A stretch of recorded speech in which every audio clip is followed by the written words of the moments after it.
Mesdames, Messieurs, bonjour et bienvenue à la revue des Grandes Unes, édition de ce mercredi 24 mai 2023. En direct de nos studios de Douala, la première escale en kiosque, découvrons ce que nous propose après ce matin la nouvelle expression qui s'intéresse à cette tension diplomatique entre le Cameroun et le Tchad. Décrispation entre Yaoundé et N'Djamena, nous dit en effet la nouvelle expression au sortir d'une séance de travail au Palais de l'Unité à Yaoundé le 19 mai 2023. Le secrétaire général de la présidence de la République du Tchad a confirmé que la crise diplomatique entre les deux pays a été résolue. Et comment? Élément de réponse dans les colonnes de la nouvelle expression. Le quotidien Le Messager a donné la parole à Olivier Bibou-Nissak. Le biaïsme est un odontolisme, dit l'ancien porte-parole du professeur Maurice Kamto. Écroué à la prison centrale de Kodengui depuis novembre 2020, Olivier Bibou-Nissak fait le procès du régime pour qui l'unité nationale n'est qu'un vain mot. Retrouvez l'intégralité de la sortie d'Olivier Bibou-Nissak dans les colonnes du quotidien Le Messager. À la une de mutation de ce matin, Nord-Ouest, Apocalypse Now, titre mutation. Une cinquantaine de femmes enlevées par des individus armés depuis le 19 mai pour avoir protesté contre le couvre-feu et les taxes imposées par les séparatistes. Maître Arbor Bala s'insurge contre un crime de guerre et un crime contre l'humanité. D'autres détails en page 5 du quotidien Mutation. À la une du quotidien Émergence, ce sujet revient également. Nord-Ouest, 50 femmes enlevées, nous dit le journal ce matin. À la une du quotidien Le Jour, le choléra plonge Yaoundé dans la peur. Un marché fermé et désinfecté avant d'être ouvert. Les centres et unités de traitement enregistrent plusieurs dizaines de cas par jour. La prise en charge des malades est officiellement gratuite. D'autres précisions dans les colonnes du quotidien Le Jour. À la une de repères, hôpitaux publics, pronostic vital engagé. Grève des personnels soignants qui revendiquent le paiement de plusieurs mois d'arriérés de salaire, l'affiliation à la CNPS et l'amélioration des conditions de travail, vol en série de nourrissons, ainsi que des morts suspects enregistrés. Récemment lancée, même la couverture santé universelle censée soulager les populations en détresse mérite d'être repensée. Manaouda Malachi, le ministre de tutelle, sur le grill, écrit le journal Repère. Le Forum libre s'intéresse à la sécurité sociale. Le Cameroun au sommet de l'Afrique, titre cet hebdomadaire. La Caisse nationale de prévoyance sociale du Cameroun a remporté 10 nouvelles distinctions de l'Association internationale de la sécurité sociale au Forum régional de la sécurité sociale pour l'Afrique qui s'est tenu du 17 au 19 mai 2023 à Abidjan. Elle porte ainsi son nombre de distinctions à 43 sous le magistère de son directeur général Mkoulou Vondo Akame. Les secrets d'une performance qui inspire de nombreux pays, à lire en page 2 et 3 du Forum libre. De Politique Hebdo s'intéresse au mouvement franquiste. Marlène Mvoutou, nouvelle secrétaire nationale à la communication du mouvement citoyen des franquistes pour la paix. Le journal de Politique Hebdo propose une interview exclusive de Marlène Mvoutou ainsi qu'un dossier consacré au mouvement franquiste. Ne manquez pas de lire l'éditorial de Guy Hervé Fongan sur les maladies infantiles de l'opposition camerounaise. À la une de Cameroun Tribune, Elite One, il y a du mieux, titre le quotidien bilingue gouvernemental, au thème de la saison qui s'est achevée dimanche dernier sur le 18e sacre de Coton Sport de Garoua. Le bilan est globalement satisfaisant, avec notamment le retour progressif des spectateurs dans les gradins et une meilleure maîtrise du calendrier. L'arbitrage, avec de nombreuses polémiques au cours de l'année, fait malheureusement figure d'ombre au tableau. Lit le focus de Cameroun Tribune dans l'édition de ce jour. À la une de l'Œil du Sahel, Play-off 2023 encore et toujours, Coton Sport de Garoua, titre L'Œil du Sahel. L'édition de ce matin revient sur le sacre des cotonculteurs au thème des play-offs de cette saison de football. D'autres précisions dans les colonnes de L'Œil du Sahel. Voilà pour l'essentiel des parutions sélectionnées dans le cadre de cette émission et pour cette première rubrique consacrée au kiosque. On a que nos invités pour débattre de l'actualité proposée par les tabloïds. Idriss Essom, bonjour et bienvenue. Bonjour Rachel et bonjour à tous les téléspectateurs. Un bonjour particulier à tous ceux-là qui nous regardent, particulièrement ceux qui sont souffrants. Vous savez que nous vivons l'ère de l'épidémie de choléra et il y a des familles affectées, il y a des personnes qui souffrent ce martyre. On leur souhaite un prompt rétablissement. On espère que La riposte va se faire de telle manière qu'il y ait désormais moins de dégâts que ce qu'on a déjà eu. Vous parlez justement de ces personnes malades. On reste dans le couloir de la santé. Un journal nous apprend ce matin que les hôpitaux publics sont en mode pronostic vital engagé. C'est le journal Repère qui en parle. Je voudrais vous introduire sur ce sujet d'entrée là. On a vu la grève des personnels du Curie sans des urgences de l'animation de Yaoundé. Quand le malaise gagne même déjà l'hôpital, ça fait peur pour les patients. Oui, en fait, c'est ça. Vous savez, nous avons toujours l'habitude de dire que nous avons là, chez nous, de dépenser de l'énergie là où il ne faudrait pas, de mettre l'accent là où il ne faudrait pas. Alors, nous sommes dans un environnement où il y a des secteurs où on attend de voir des personnels recrutés, comme celui de la santé. On a cru, avec l'avènement de la Covid-19, cru voir qu'il y avait une prise en main de ces personnels du ministère de la Santé qui se retrouvaient comme personnes en train de travailler pendant des années, sans véritablement, qui ne comptaient que sur les quotes-parts pour avoir une rémunération et sans être véritablement recrutés. On s'est dit qu'avec la demande, lorsqu'on fait le ratio, soit un infirmier par population, soit un médecin par population, on voit que la demande est forte. C'est-à-dire que ce secteur, qui est un secteur vital, devrait véritablement... cela inquiète lorsque on peut voir que dans un centre d'urgence comme le Curie, qui a été vanté, vous vous souvenez, qui a été présenté comme un centre de référence, qui a en termes de communication, on s'était dit, mais enfin, on a un véritable centre d'urgence qui peut véritablement sauver des vies.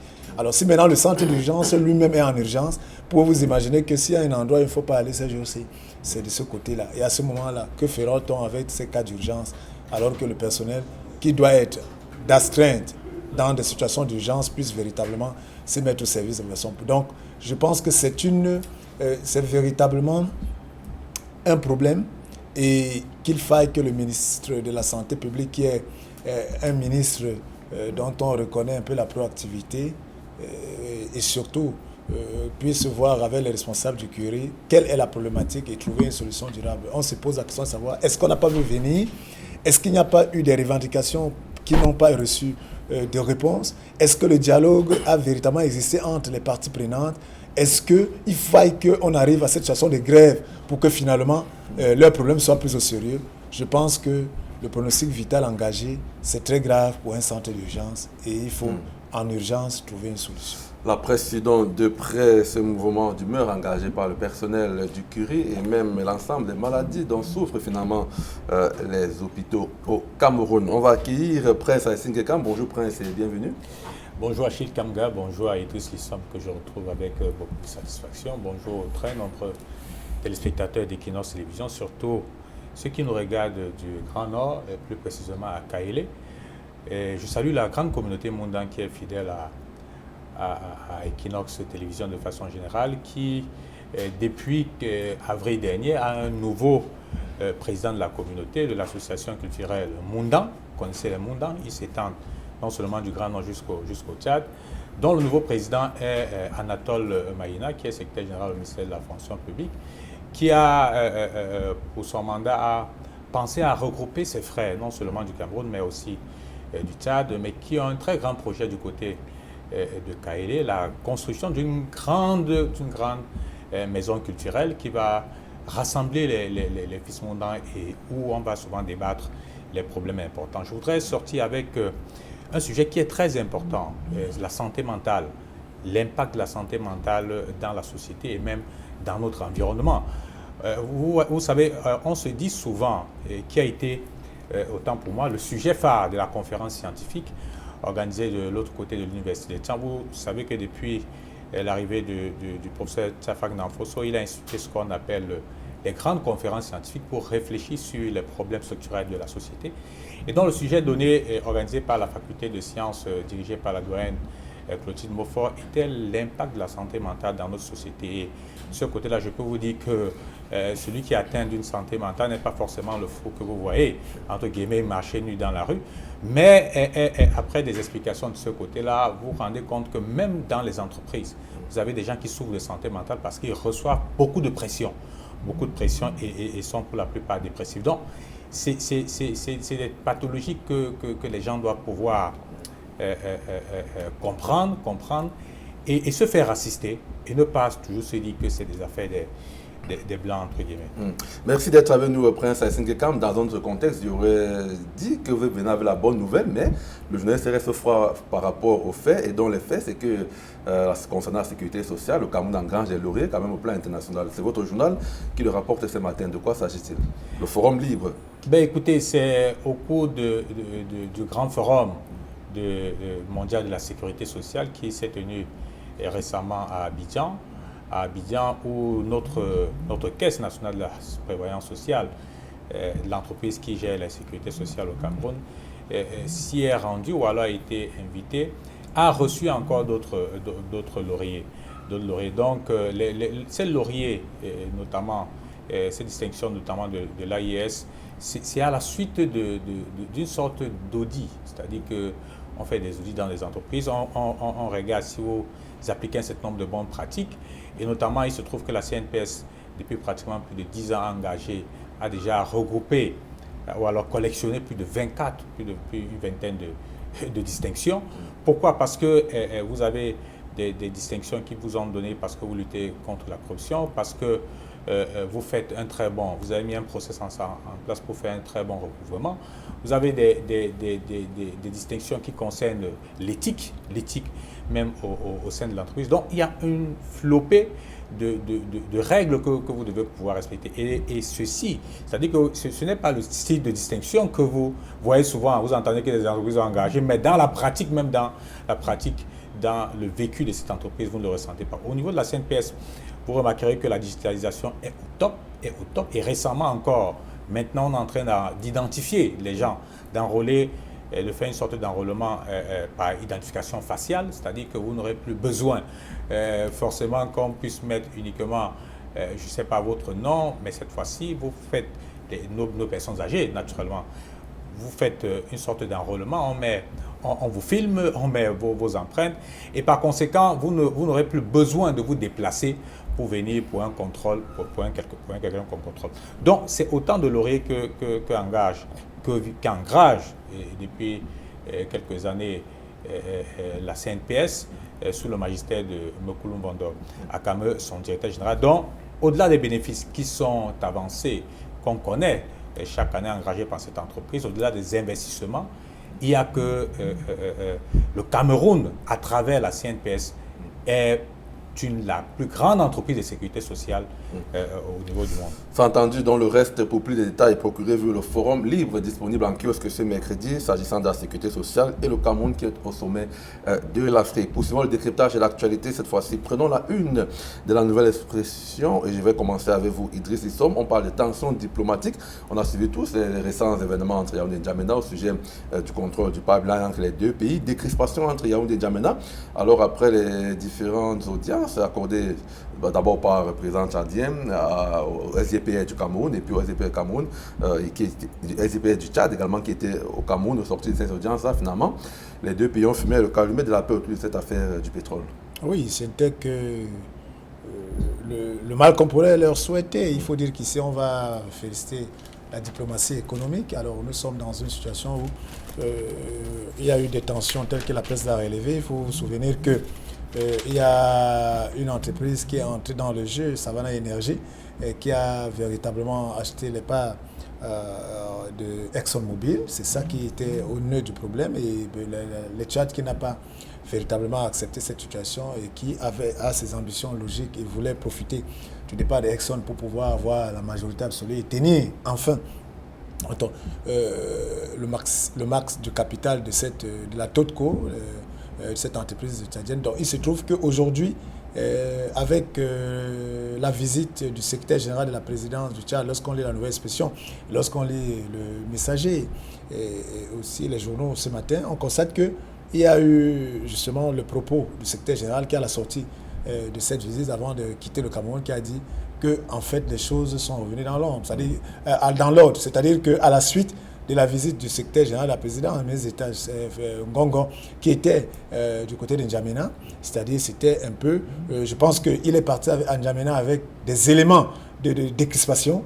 Et il a fallu que le Tchad étudie ces éléments de résolution et apporte une réponse au Cameroun. Je pense que c'est cette réponse-là qui a été apportée le 19 mai dernier et qui a permis à ce que, à la sortie, les deux parties aujourd'hui fument ce calmer de la paix. Donc, mais ce qu'il faut retenir, et moi j'ai fini par là sur cette actualité pour dire tout simplement qu'en fait, vous voyez que nous sommes dans un environnement où les entreprises camerounaises et tchadiennes, les entreprises africaines, très souvent surtout celles qui sont dans la zone CFA, se retrouvent avec des entreprises qui ont le nom, qui doivent être des entreprises, soit des nationalités tchadiennes, soit des nationalités camerounaises, mais dont l'actionnaire principal n'est aucun des pays. Vous vous rendez compte? Donc, en fait, il faudrait, c'est la leçon en réalité, c'est qu'il faudrait en fait nationaliser véritablement, il faudrait que nos pays prennent la main dans les secteurs, qu'ils soient des secteurs pétroliers, parce qu'on sait que dans les secteurs où il y a des matières premières qui sont prisées, telles que du pétrole, du gaz, et tout, vous verrez toujours que ce sont les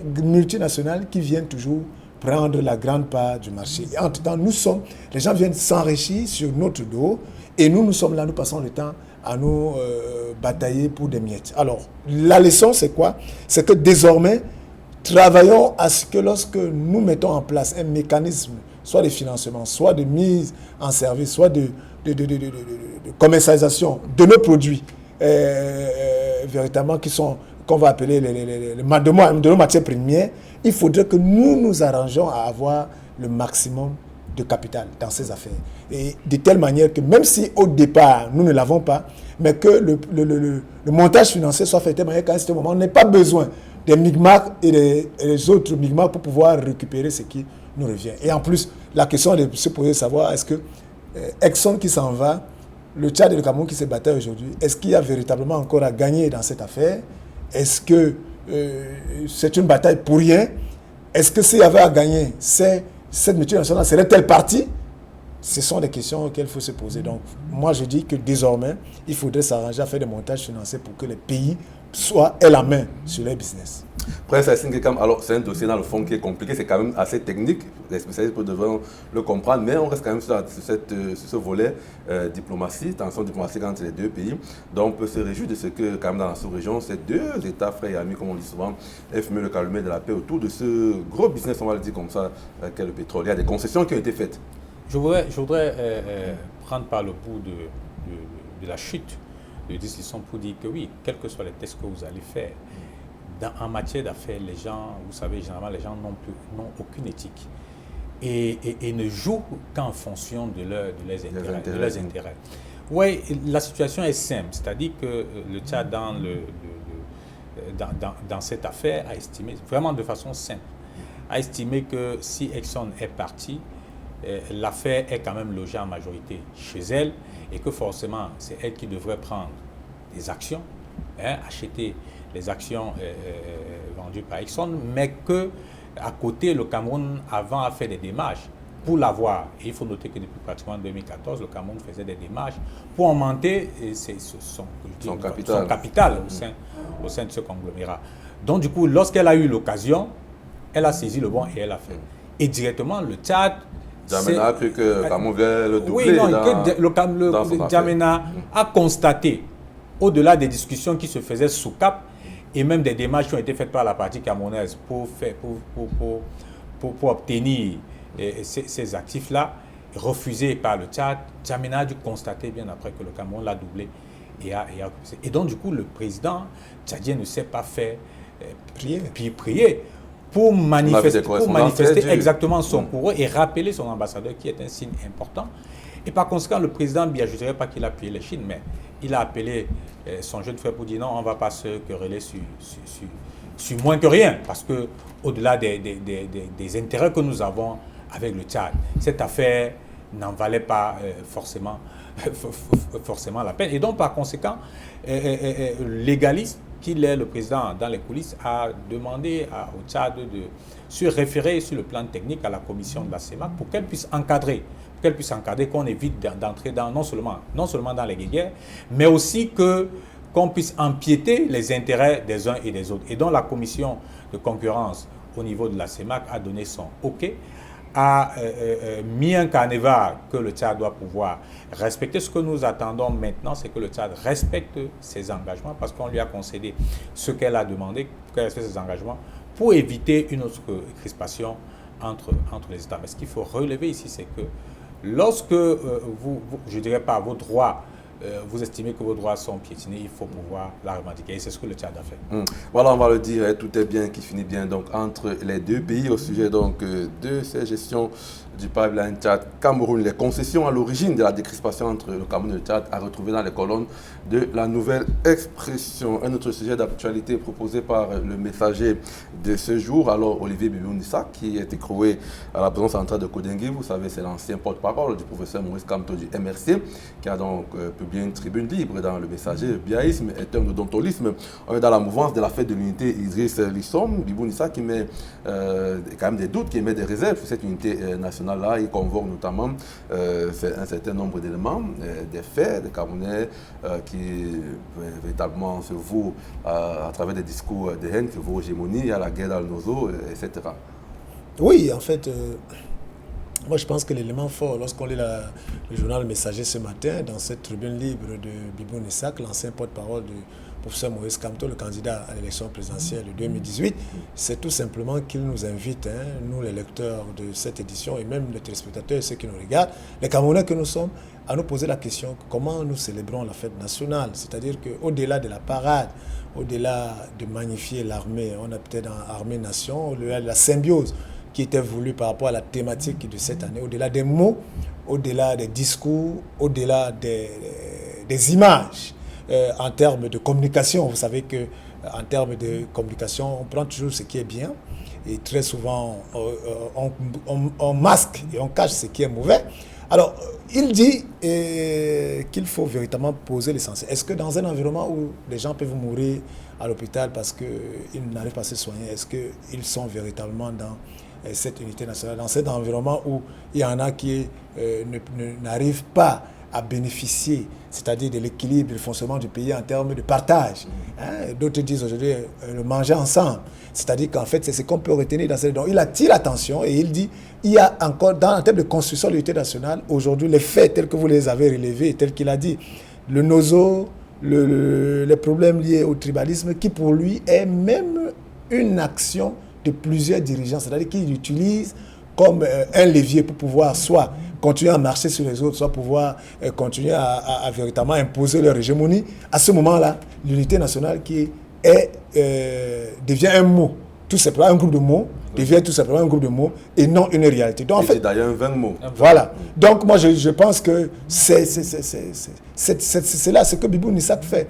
En fait, c'est ce qu'on devrait faire. Parce que c'est pour cela, quand on dit par exemple la semaine de l'unité, vous savez qu'au Cameroun, nous avons pris la mauvaise habitude de nous limiter sur les artifices. On a pris l'habitude d'attendre qu'on soit invité au palais de l'unité pour être tout le chef de l'État, pour dire qu'on a célébré. Là, les gens vont vous dire que notre fête nationale était formidable.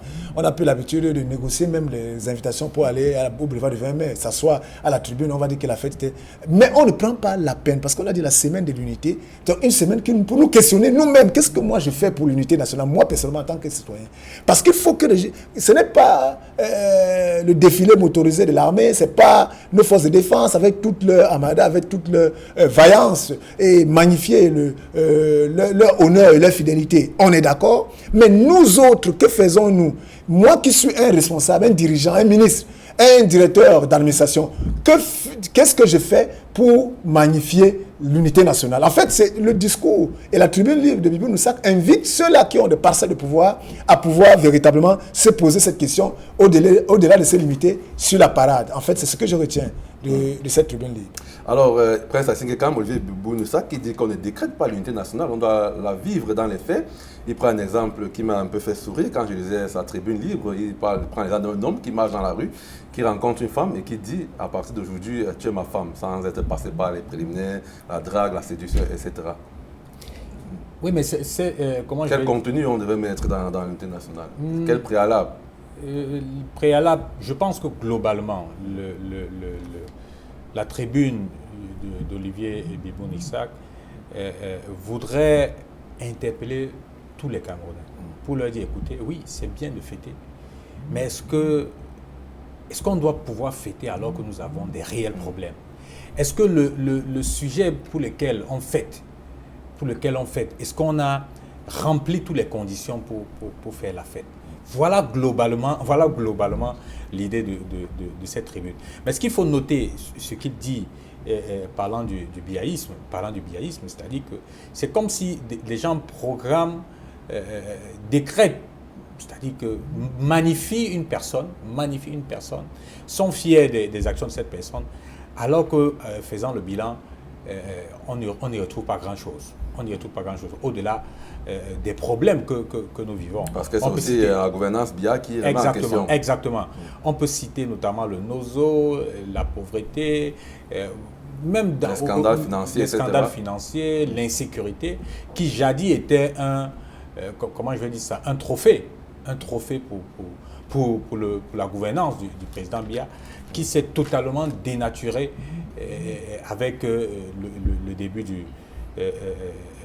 du NOZO, c'est-à-dire que la crise anglophone, autant pour moi. Donc vous avez ces différents problèmes que nous vivons au quotidien et ils sont parlé de la grève du personnel de santé. C'est-à-dire que des gens qui sont censés vous s'occuper de vous lorsque vous êtes malade, ils ne sont pas bien pris en charge, ils n'ont pas de salaire. Comment peuvent-ils fêter fièrement l'unité nationale ou alors toute fête nationale camerounaise? C'est ça le réel débat.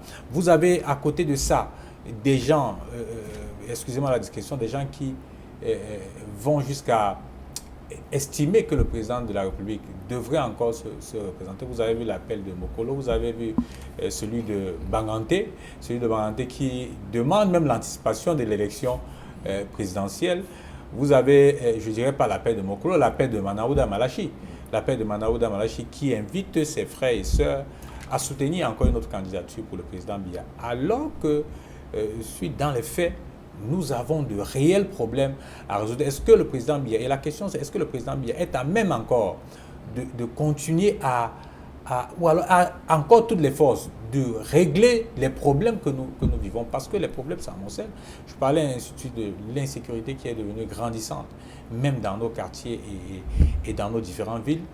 Donc vous avez autant de problèmes, mais des gens trouvent encore la force, je dis bien la force, d'aller célébrer des fêtes avec faste et joie. Parce que vous pouvez, vous savez, les fêtes nationales ont une chose, c'est que c'est comme votre anniversaire, que vous l'aimez, que vous soyez à mauvaise passe ou pas, vous avez l'obligation d'observer peut-être, je ne dirais pas une minute de silence, pour dire que non. Vous avez l'obligation de vous souvenir qu'aujourd'hui, c'est mon anniversaire. C'est comme le 20 mai. Le 20 mai est significatif pour les Camerounais. C'est-à-dire que c'est symbolique, c'est symbolique, quoi. C'est symbolique et significatif. Maintenant, quitte à ce que les gens aillent le célébrer avec faste et joie, alors qu'ils ont des réels problèmes à résoudre avec toutes les dépenses qu'on vit là, il y a des questions qu'on doit pouvoir répondre avant de passer à la phase des festivités. Je pense que globalement, cette tribune est une sorte d'interpellation, pas seulement du président de la République, mais de tous ceux qui travaillent pour la construction, le développement du Cameroun. Un dernier mot, je vous ai vu lever la main. Oui, vous voulez ajouter? Oui, juste un dernier mot en fait, donc pour dire que ce n'est pas parce qu'il y a un décret qui dit qu'il y a la fête nationale que finalement, ça veut dire que tout le monde est ancré dans l'intégration nationale et dans l'unité nationale. En fait, parce que vous savez que chez nous, on s'attarde beaucoup sur des décrets. Et on va vous dire que selon le décret, c'est bien de décréter, c'est bien de pouvoir avoir des références liées à nos textes fondamentaux, on est d'accord. Mais entre le texte et l'action, il y a un gap. Et ce gap-là, c'est se mettre en marche. Donc, tel que le père Assengé le disait, donc il faut retenir tout simplement qu'en fait, nous avons à construire chacun à son niveau. Et nous devons, au lieu de nous attarder sur la fête, sur les festivités, sur des lettres de motion, c'est-à-dire que la véritable motion, soit pour le chef de l'État, soit pour faire plaisir à un parti, c'est véritablement de respecter, de travailler pour l'intégration nationale, pour l'unité nationale dont nous avons célébré le 20 mai. En fait, c'est ce que ça veut dire. Parce que ne restons pas sur la parade, ne restons pas sur les clichés. dans nos mots, est-ce que tous les jours, est-ce que je me comporte avec mon frère, les Camerounais comme mes frères, quelle que soit son origine, est-ce que je suis un acteur dans la construction de cette justice, ou bien je ne suis pas là seulement pour attendre que ça se passe chez les autres. En fait, nous sommes tous acteurs et nous devons pouvoir dire que non, nous sommes en train de nous tromper, nous sommes plus sur la route de l'unité nationale, rattrapons-nous. Au lieu de toujours faire que comme d'être moutonnier, comme c'est la fête nationale, il faut marcher, faire la parade, on fait la parade. Comme c'est la motion de soutien, il faut faire la motion de soutien pour plaire. Mais non, il faut faire une petite transposition. Vous savez, avec les, excusez-moi, je n'ai rien contre eux, avec les églises de réveil, vous avez souvent l'habitude de rencontrer des frères ou des confrères ou des amis qui vous disent « je suis né de nouveau, je suis né de nouveau ». Mais lorsque vous voyez comment ce né de nouveau se comporte, c'est-à-dire que dans la société ou bien dans la pratique même du respect même des règles de ces, entre guillemets, de ces nés de nouveau, vous vous posez des questions. Mais ils sont enclins à chanter « vraiment, je suis né de nouveau, je ne suis plus dans vos affaires ». Mais dans le comportement, c'est totalement autre chose. Donc, il ne suffit pas de le décréter, il faut pouvoir respecter les engagements qui vont avec. C'est entendu. Donc, invitons simplement les téléspectateurs et les lecteurs du Messager à se procurer l'édition de ce jour et de lire le contenu de cette tribune libre de Olivier Bubou-Nessak qui dit que le biaïsme est un odontolisme. Allez, on va sortir avec le sport football, une fois n'est pas coutume, avec vous, chers messieurs, le mercredi. Mais on va évoquer le sacre de Coton Sport et peut-être de manière globale le championnat professionnel de football qui arrive à son terme le week-end dernier avec le 18e sacre de Coton Sport de Garoua. Prenez la parole, Idriss Lissom. On va saluer un championnat finalement qui a commencé, calendrier qui a été respecté, on est arrivé à son terme. On a vu le public est venu dans les stades, l'engouement, etc. Déjà, sur cet aspect-là, est-ce qu'on peut dire que c'est mention bien? Oui, vous savez. On peut mieux faire? Oui, on peut toujours mieux faire. Hein. Même là où personne n'a jamais eu 100%. Mais en fait, lorsqu'on voit d'où on est parti, parce qu'il faut voir qu'il faut se dire qu'à un moment, on a eu un championnat qui était quand même en bric-et-brac, c'était du raccommodage, c'était du rattrapage, c'était du bricolage. Et maintenant, on essaye, depuis l'an dernier, avec cette année, de voir comment le championnat essaie de retrouver ses marques. Donc, on va dire que c'est bien. On est dans la voie de la reconstruction qui est une bonne voie. Et la raison pour laquelle, vous voyez, il y a du public. On retrouve les bonnes habitudes. On peut pouvoir aller au stade après. Vous n'êtes pas au stade, on vous dit qu'il y a eu 31 000 spectateurs, qu'il y a eu 20 000 spectateurs. Qu'il y a eu... En fait, ces données étaient souvent cachées, tabou, on ne connaissait pas ça. Ça veut dire que on peut facilement savoir, avoir le chiffre, la recette de ces stades. Vous savez que c'est des choses qu'on ne voyait plus dans notre environnement. Donc, en fait, je pense que le championnat professionnel est sur la bonne voie. On ne peut que dire qu'il faut que l'Africa Foot et même le CT, c'est le comité transitoire professionnel, transitoire du championnat professionnel, continue dans cette option. C'est bien.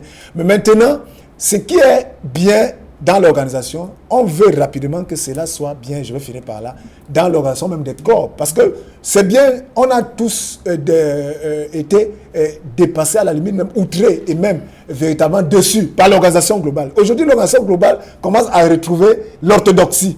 Il faudrait que justement que les clubs qui sont les acteurs principaux eux-mêmes retrouvent l'orthodoxie dans leur fonctionnement. Parce que si les clubs retrouvent l'orthodoxie, Achille, je vous assure qu'on reverrait des clubs avec des dizaines de milliers de spectateurs.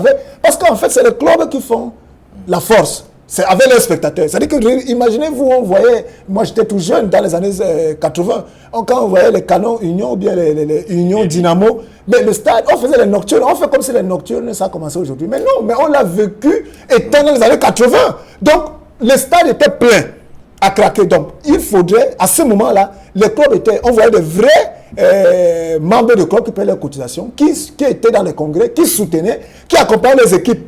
Au-delà de la ville d'origine, aller partout. En fait, c'est là qui manque aujourd'hui. Est-ce que les dirigeants actuels de nos clubs vont-ils accepter aussi de retourner à l'orthodoxie et redonner aux populations ces clubs, c'est-à-dire que créer cette synergie, ces communautés pour qu'on avance. Quand on va arriver à là, vous allez voir que nous aurons encore un championnat encore plus étincelant que ce qu'on voit. Oui, Prince Assisi quand même rapidement, Kamon Tribunal a dit qu'il y a du mieux. On peut être d'accord avec... Oui, on peut faire mieux. Et Idriss a donné quelques pistes de solutions. Au-delà de l'organisation, de façon globale, qui est encore un tout petit peu à tatillon, parce que, je dis tatillon, parce que vous avez des présidents de clubs même, c'est-à-dire que les acteurs même de cette organisation-là qui font les parties prenantes, se plaignent encore d'un certain nombre de greffes. Donc je pense qu'il faut pouvoir résoudre ça. La deuxième chose, c'est que les clubs doivent pouvoir s'organiser véritablement de façon professionnelle. Et ils se posent un problème de moyens. C'est-à-dire c'est comme tout projet. Des gens lancent un projet ou alors des clubs communautaires.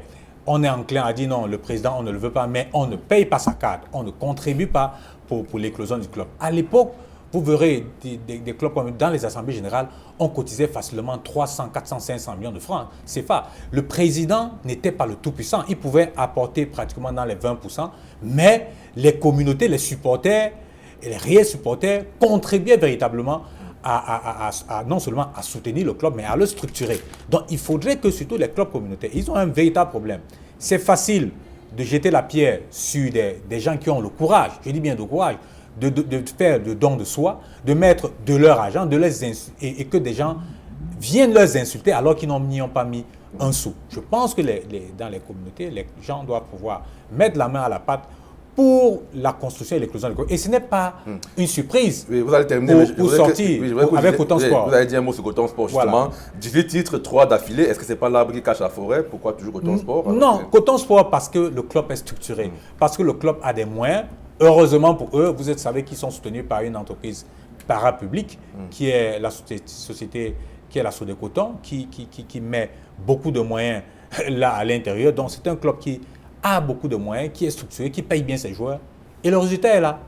Et le résultat est là. Donc, et je sors par là, c'est-à-dire que j'ai invité tout à l'heure des gens, c'est-à-dire que des amoureux du football, à mettre des moyens dans le club. Parce qu'il ne suffit pas de dire je suis Coton ou bien je suis Canon, je suis un fan de l'Union de Douala, mais il faut pouvoir avoir sa carte de cotisation, d'accompagner même, de financer l'accompagnement, de financement même du club, avant de mettre la pression sur la personne qui a été élue pour gérer notamment toutes ces contributions-là. Donc, c'est une leçon que des gens doivent pouvoir recevoir et exiger aussi comment je vais dire ça, les responsabilités aussi au niveau de l'Africa Foot. Vous avez un président qui est arrivé, qui a promis beaucoup de choses. Oui, qui a promis beaucoup de choses. Les choses vont un tout petit peu à petit pas. Il y a des choses qu'on peut encore lui reprocher. Mais je dis, des gens aussi, pour aller au stade, il ne suffit pas de s'asseoir à la maison pour supporter. Il faut aller au stade parce que lorsque vous payez votre ticket pour l'entrée du stade, vous contribuez même à financer votre club. Rapidement, en 30 secondes sur Coton Sport Garoua, ça fait quand même 18 titres. Maintenant, tant Coton Sport sur le plan international, c'est toujours. C'est juste l'expression et la matérialisation du fait que lorsqu'on a mis des bases, lorsqu'on a mis un cadre professionnel, même lorsque ça va un peu mal, le système permet de pouvoir toujours rester à un certain niveau. Et comme nous, nos clubs, c'est pour ça que j'invite les autres clubs à arriver à ce niveau de Coton, pour que nous soyons tout au moins, même quand les performances ne suivent pas, à rester dans les standards. Merci. Donc, moi, j'applaudis pour Coton Sport. Maintenant, j'invite seulement Coton Sport à être plus ambitieux. C'est comme des entreprises. Lorsque vous voyez une entreprise faire des bénéfices, vous écoutez en fond le générique. Oui, lorsque vous voyez une entreprise faire des bénéfices, par exemple, ça voudrait dire qu'elle est bien structurée, elle est bien encadrée, et c'est l'exemple en réalité. Vous l'avez dit, c'est l'exemple à suivre. C'est l'exemple pratiquement de la CNP. Mesdames, Messieurs, merci de